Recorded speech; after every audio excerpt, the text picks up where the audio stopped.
สมัยเลยมาไต่แฮมก่อนก็มูอีโดยจำเราจำกลแต่คลิปวิดีโอกี้โอจิกายอธิบายเกี่ยวกับภาษากมูโดยเฉพาะอีบันที่เฮียนแล้วสำหรับพยัญชนะสระและก็ตัวสะกดแต่ในคลิปวิดีโอกี้โอจิกายบอกและก็ไกสอนเกี่ยวกับการที่ตีการผสมโยอันเป็นคำศัพท์เนาะซึ่งทำอิดนี้จะมือพยัญชนะการจะขึ้นต้นโดยพยัญชนะซึ่งทุกเทื่อต้องขึ้นต้นโดยโตนำนั่นเองแต่ว่าก็ตามด้วยสระแล้วตามด้วยตัวสะกดเนาะก็สามภาคส่วนก็คือพยัญชนะแล้วก็ใส่สระแล้วก็ประกอบกับตัวสะกดเนาะซึ่งตัวสะกดปัตตังลอยเนี่ย14ตัวที่โอเปิลที่บอกแล้วเพื่อนที่สอนแล้วสำหรับบุตรเฮียนที่ผ่านลาน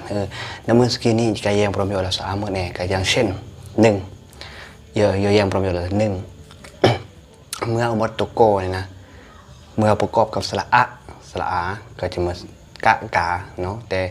เยอะอันสำหรับสระที่เมื่อตัวโกบวกกับสระอะคือตัวโกกับมันตัวเคบวกกับสระอะก็คือตัวเอคิดหัวมวยโตคือกะแปลว่าปลาเนาะภาษาลาวแปลว่าปลาตอยอคำว่าตอยอก็คือกะมะเนาะกะมะก็คือเคก็คือตัวโกกะมันตัวเอ็มก็คือมะตัวมอเนาะและบวกกับสระอะก็คือกะมะอ่านยอเนาะแต่ถ้าจะระหว่างกลางของตัวเคนี้ระหว่างกลางของตัวเคกับตัวเอ็มเนี่ยใส่ตัวเอแล้วก็คิดหัวอีกเป็นโบกับเพื่อนหรือกะมะประมาณนี้ทวากามะก็จะแปลว่ามันก็จะมันตกอีกแนวหนึ่งก็จะ กีเรากามะเป็นฝนนะมันนี้ตอยอกึมระคำที่สองกึมระเคก็ M ตัว B ตัว R และตัว A ห้อยหัวกึมระซึ่งคำว่ากึมระนี้สำหรับระหว่างกลางของตัว K กับตัว M มันก็จะเหมือนตัว W เนาะแต่ว่าเนื่องจาก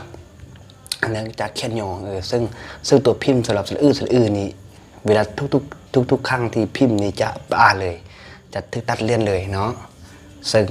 ก็จะเหมือนกึมระอ่านว่ากึมระแปลว่าเมียภาษาลาวเนาะตัวยอก็คือสรมาเนาะคำว่าสรมาก็คือ S R แล้วก็ M A หมายคิดหัวก็คือสรมา S สำหรับระหว่างกลางของตัว S กับตัว R ตัว W นะก็คือสระอื้อนั่นแหละก็คือสรมานั่นแหละแต่เมื่อเราแต่อ่านคำศัพท์ตัวที่แปลงลานนี้เราจะ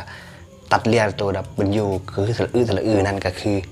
อ่านว่าสรมาเนาะแต่ว่าเขียนเนาะนะต่อย่อก็คือการที่ผสมกูดกับตัวสะกดเนาะเพราะว่าคำศัพท์ที่โอเปิลอ่านกลาดย้อนนี้ก็มือสระที่ประดามือตัวสะกดเนาะทำมือสระเข่าซื่อๆเนาะเยอะแยะตัวที่อาจจะสะกดอย่างเช่นบรอมคำศัพท์บรอมกี่นะตัว B R O O M นะตัวบอกับตัวรองตัว B กับตัว B กับตัว R นี่แปลว่าตัวบรอเนาะแล้วกับตัว O สองตัวก็คือตัว O นั่นเองแล้วบวกกับตัวสะกดก็คือตัวมอก็คือบรอมแปลว่าพร้อมกันตัวยอก็คือเบรียงB R ก็คือตัวบรอเนาะแล้วสระเอียงที่โอคือเราสระเอียแล้วก็สระเอียงเนาะสระเอียก็คือ I A ก็คือสระเอียบวกกับตัวสะกดที่มันตัวงอก็คือ NG คือว่าเบรียงเนาะอ่านว่าเบรียงแปลว่าคนอื่น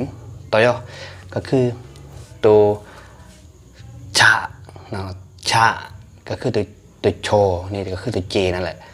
บวกกับสระอะก็คือชะแปลว่าไก่เนาะต่อยก็คือวาด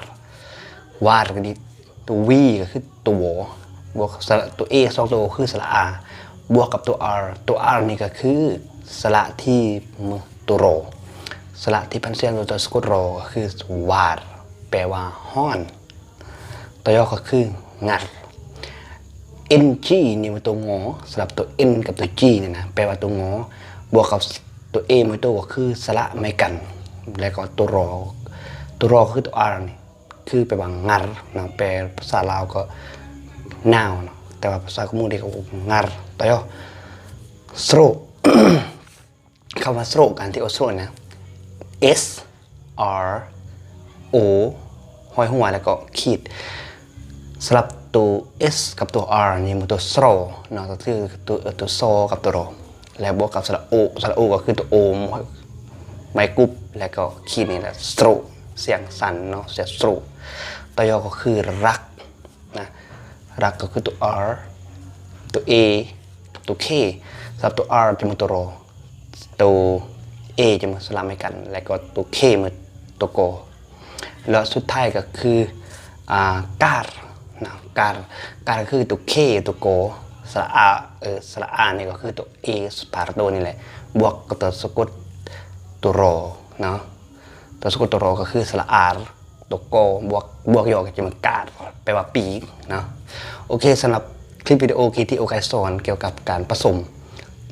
อันเมื่อคำศัพท์ต่างๆก็เลยนำเนินขอขอบคุณย้ำที่พอติดตามยังทามือนำเข้าใจหรือ